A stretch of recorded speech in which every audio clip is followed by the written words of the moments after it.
नमस्कार दोस्तों, स्क्रीन पर दिख रहे वीडियो को गौर से देखिए और इस वीडियो से आती हुई आवाजों को और नारों को सुनिए, फिर आगे की बात करता हूं। सुनिए।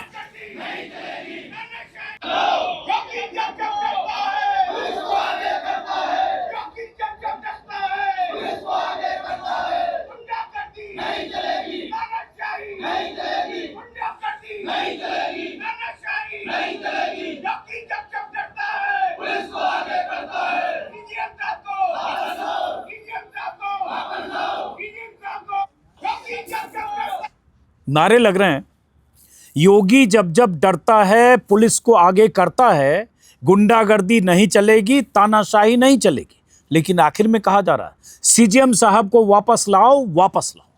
प्रदर्शन करने वाले हैं वकील, काले कोट में, अदालत परिसर में नारे लगा रहे हैं योगी के खिलाफ, लेकिन मांग कर रहे हैं सीजेएम साहब को वापस लाओ। तो आखिर ये कौन सीजेएम साहब हैं जिनको वापस लाने की बात करते हुए, योगी को घेरते हुए वकील नारे लगा रहे हैं? और सीजेएम साहब को वापस लाने की मांग में योगी कहां से आ गए? यह नारा क्यों लग रहा है, योगी जब जब डरता है पुलिस को आगे करता है? सुनिए और समझिए। मामला है संभल का। यह वीडियो ताजा वीडियो है, आज का ही है। मामला यह है कि संभल के एक ऐसे सीजेएम का ट्रांसफर हुआ, सीजेएम मतलब चीफ जुडिशियल मजिस्ट्रेट, जिन्होंने संभल के 1 दर्जन पुलिस अधिकारियों, पुलिसकर्मियों के खिलाफ एफआईआर दर्ज करने का आदेश दिया था। आज से ठीक 12 दिन पहले एफआईआर तो दर्ज नहीं हुई, लेकिन उस सीजेएम का ट्रांसफर हो गया। लेकिन सीजेएम मतलब chief judicial magistrate, chief judicial magistrate का ट्रांसफर कौन करता है? हाईकोर्ट। जैसे हाईकोर्ट के जजों का ट्रांसफर सुप्रीम कोर्ट से होता है, लोअर जुडिशरी का हाईकोर्ट करता है। तो फिर हाईकोर्ट से अगर ट्रांसफर हुआ, वो भी पता चल रहा है कि 14 न्यायिक अधिकारियों का ट्रांसफर हुआ, उसमें संभल के वो सीजेएम साहब भी हैं। तो फिर बात आती है, वकील योगी को क्यों घसीट रहे हैं, योगी के खिलाफ क्यों नारे लगा रहे हैं? यही समझना जरूरी है। दरअसल सीजेएम साहब का नाम है विभांशु सुधीर, जो अब सीजेएम नहीं रहे। अब जैसा कि मैंने बताया कि उनका ट्रांसफर हो गया है, उनका ट्रांसफर हो गया है सुल्तानपुर में सिविल सीनियर जज के पद पर, और चंदौसी के सिविल जज सीनियर आदित्य सिंह अब संभल के नए सीजेएम होंगे। विभांशु सुधीर का परिचय मैंने बताया कि सीजेएम है, पदोन्नति होते हुए सीजेएम के पद पर थे, लेकिन उन्होंने एक बड़ा ऑर्डर दिया था आज से 12 दिन पहले। बीजेपी सरकार के लाडले, कहा जाता है योगी जी के भी लाडले, बीजेपी नेताओं के करीबी अनुज चौधरी, जो संभल के सीओ थे, जो अब एएसपी हैं फिरोजाबाद के, उनके और उनके साथी माथत पुलिसकर्मियों के खिलाफ एफआईआर का आदेश। तो उनका हो गया ट्रांसफर। 14 न्यायिक अधिकारियों में उनका नाम है।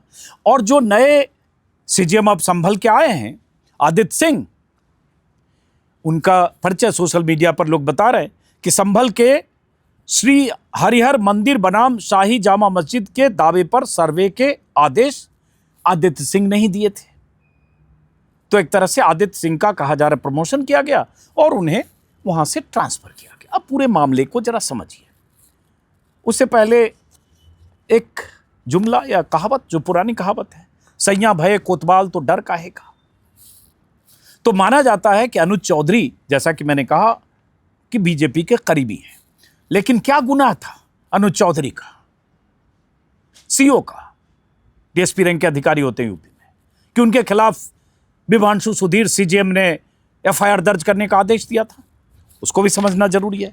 मामला 2024 नवंबर का है। आप शायद जानते होंगे कि जब शाही जामा मस्जिद के सर्वे का आदेश दिया गया था, आनन फानन में सर्वे टीम पहुंच गई थी।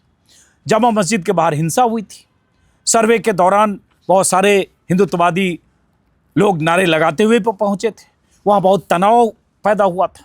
बीजेपी, वीएचपी और इस तरह की जो हिंदुत्ववादी ताकतें हैं, ऐसे संगठन हैं, उनकी तरफ से लगातार माहौल बनाया गया था। लेकिन उस हिंसा में, गोलीबारी में 4 लोगों की मौत हुई थी। एक लड़के को गोली लगी, जिस लड़के के पिता ने सीजेएम कोर्ट में एक याचिका दायर की। उस हिंसा में क्या हुआ नहीं हुआ उस पर बहुत लिखा बोला जा चुका है, उस पर मैं विस्तार में नहीं जा रहा हूं। अभी मैं कोर्ट के उस ऑर्डर, सीजेएम के ट्रांसफर और अनुज चौधरी से बीजेपी के रिश्ते पर रहता हूं। और क्यों मैंने कहा सैया भाई कोतवाल, तो हुआ यह कि संभल में नखासा इलाके के मोहल्ला खगूसराय अंजुमन के निवासी यामीन ने सीजेएम कोर्ट में 6 फरवरी 2025 को याचिका दायर की। यामीन ने बताया कि उनका बेटा आलम 24 नवंबर 2024 को रस्क होता है टोस्ट टाइप का जो चाय के साथ लोग खाते हैं, बेचने घर से निकला था। शाही जामा मस्जिद क्षेत्र में पहुंचने पर पुलिस ने उन्हें गोली मार दी और उस समय ये आरोप लगे थे कि पुलिस गोलियां चला रही थी। किस तरह से, कहां से ऑर्डर मिला, उसको लेकर बहुत बार लिखा बोला जा चुका। यामीन ने उस समय के जो सीओ थे अनुज चौधरी, जो बीजेपी के बहुत करीबी माने जाते हैं और बहुत विवादित रहे, उनके बयान और बीजेपी के से उनके रिश्ते पर आगे आते हैं, जो अब एएसपी के तौर पर प्रमोट हुए, उनके खिलाफ और संभल कोतवाली इंस्पेक्टर अनुज तोमर सहित 12 पुलिसकर्मियों को आरोपी बनाया। 9 जनवरी 26 को कोर्ट में सुनवाई हुई। सीजेएम ने, मुख्य न्यायिक मजिस्ट्रेट ने सभी पुलिस अधिकारियों के खिलाफ एफआईआर दर्ज करने के आदेश दिए। सोचिए, यामीन के वकील ने बताया कि उनके मुवक्किल के बेटे ने पुलिस से छिपकर अपना इलाज कराया। कोर्ट से पूर्व सीओ अनुज चौधरी और पूर्व इंस्पेक्टर अनुज तोमर सहित अज्ञात पुलिसकर्मियों के खिलाफ एफआईआर दर्ज करने की मांग की गई और उसके बाद ये ऑर्डर फाइनली आ गया, जिसमें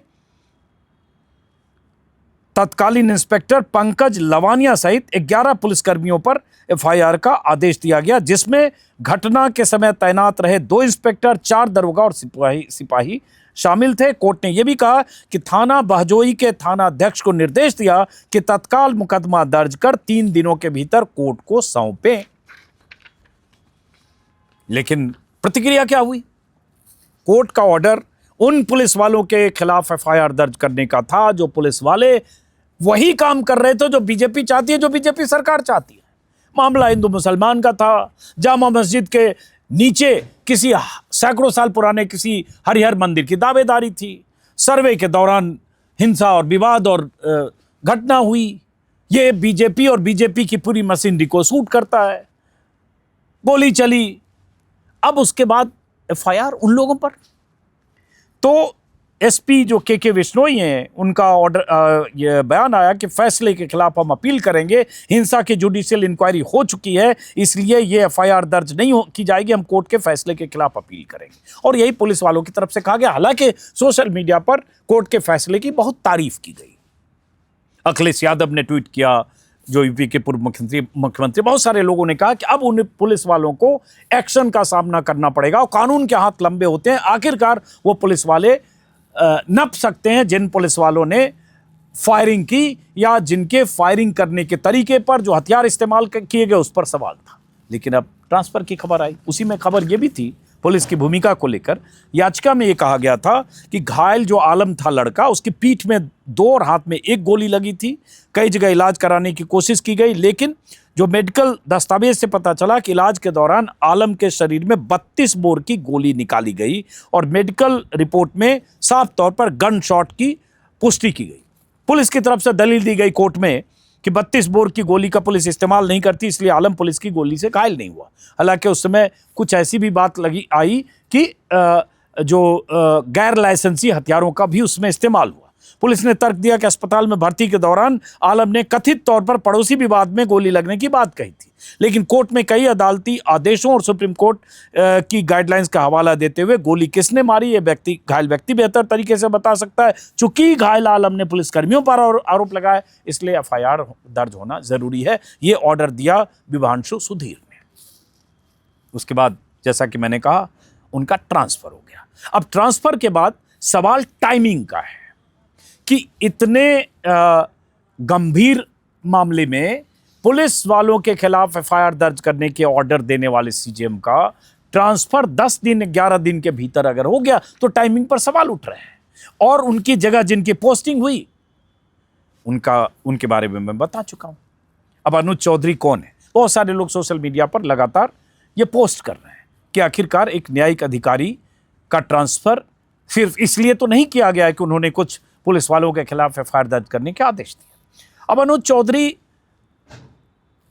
अपने बयान की वजह से, अपने तौर तरीकों की वजह से, पुलिस की वर्दी में होकर जिस तरह से जो हिंदुओं के पर्व त्योहार में शामिल होते रहे, चाहे किष्किंधा यात्रा हो, चाहे किसी और तरह की यात्रा हो, गदा लेकर चलते हुए, ये तस्वीरें उनकी आती रही है। कई बार उनके बयान ऐसे आए हैं, जैसे पिछले साल होली के मौके पर उन्होंने कह दिया था कि मुसलमानों को तो साल में 52 दिन जुम्मा मनाने का मौका मिलता है, हिंदुओं का होली पर्व एक बार आता है, इसलिए घर में रहो। मतलब उन्होंने एक तरह से धमकी दे दी कि बाहर निकले, अगर किसी ने रंग गुलाल जबरदस्ती भी लगा दिया तो चू चपड़ मत करना, तुम्हारे तो 52 दिन जुम्मा होता है, हिंदुओं का एक दिन पर्व होता है। इस तरह का पुलिस अधिकारी सीओ होते हुए, डीएसपी रैंक के अधिकारी होते हुए एक तरह से धमकी और चेतावनी थी।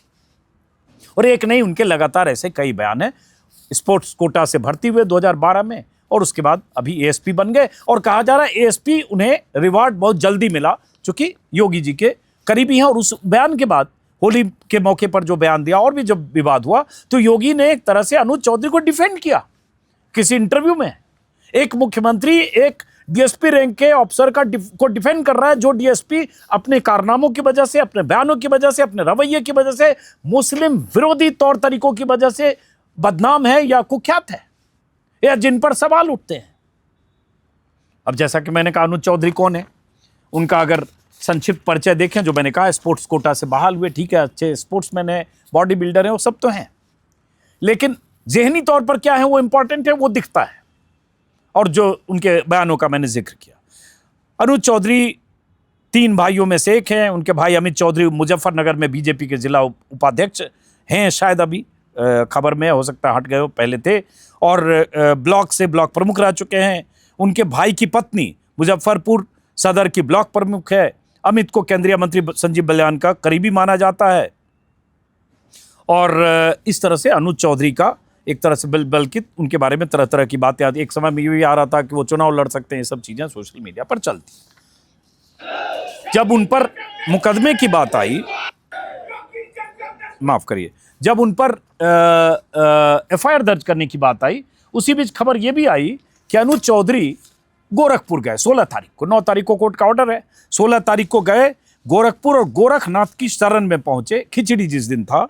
और उस दिन पता चला कि मकर संक्रांति में 15 तारीख को, शायद 14 या 15, 16 तारीख की खबर है आज तक पर, कि गोरखनाथ मंदिर के पट खुले तो श्रद्धालुओं की भीड़ में एक चेहरा ऐसा भी था जिसने सुर्खियां बटोरी है। संभल हिंसा के बाद लगातार चर्चा में रहे अनुज चौधरी गोरखनाथ की शरण में पहुंचे। और खास बात क्या है, योगी आदित्यनाथ द्वारा गोरखनाथ को खिचड़ी अर्पित करने के बाद अनुज चौधरी को मंदिर परिसर में मूर्ति के ठीक दाहिनी ओर काली जैकेट पहने हाथ जोड़कर देखा गया। मंदिर के पुजारियों ने उन्हें अक्षत और जल प्रदान किया। मतलब क्या उनकी योगी आदित्यनाथ से मुलाकात हुई? क्या वो योगी आदित्यनाथ से मिलने गए थे? क्या उनकी मुलाकात के बाद कुछ ऐसी बात हुई? क्या हुआ? होना क्या चाहिए था? कोर्ट ने ऑर्डर दिया, कानूनी तौर पर एक ट्रायल के बाद, सुनवाई के बाद फैसला, कोर्ट का ऑर्डर आ गया तो तुरंत एफआईआर दर्ज होनी चाहिए थी इन 13 पुलिसकर्मियों के खिलाफ, इंक्लूडिंग अनुज चौधरी। लेकिन पुलिस की तरफ से कहा गया हम अपील करेंगे, हम एफआईआर दर्ज नहीं करेंगे। मुझे नहीं पता कि अपडेट क्या है, लेकिन ट्रांसफर हो गया सीजेएम का। अब ये लोग कह सकते हैं कि सीजेएम का ट्रांसफर हुआ, इसमें योगी का क्या मतलब है? जैसा कि शुरू में मैंने कहा तो हाईकोर्ट ने किया, अब हाईकोर्ट को और सीजेएम को क्यों घसीट रहे? मैं इसमें कोई बिटवीन द लाइन्स कुछ पढ़ नहीं रहा हूं, मेरा नो कमेंट है। बहुत सारे लोग लिख रहे हैं, लेकिन न्यायिक अधिकारियों पर, चाहे वो लोअर जुडिशरी में हो, चाहे वो हाई कोर्ट में हो, चाहे सुप्रीम कोर्ट में, कई बार उनके फैसले पर, उनकी टीका टिप्पणी पर, उनके कमेंट्स पर यह आरोप लगते रहे कि कई बार पक्षपाती रवैया न्यायिक अधिकारियों का होता है। जामा मस्जिद के मामले में भी जितनी जल्दी सर्वे के ऑर्डर जारी किए गए और जिस जल्दबाजी में सर्वे किया गया, ज्ञानवापी के मसले में भी और जगह, तो ये आरोप न्यायिक अधिकारियों पर भी लगते हैं। इलाहाबाद हाईकोर्ट के जज जस्टिस शेखर यादव ने जिस तरह से बयान दिए थे,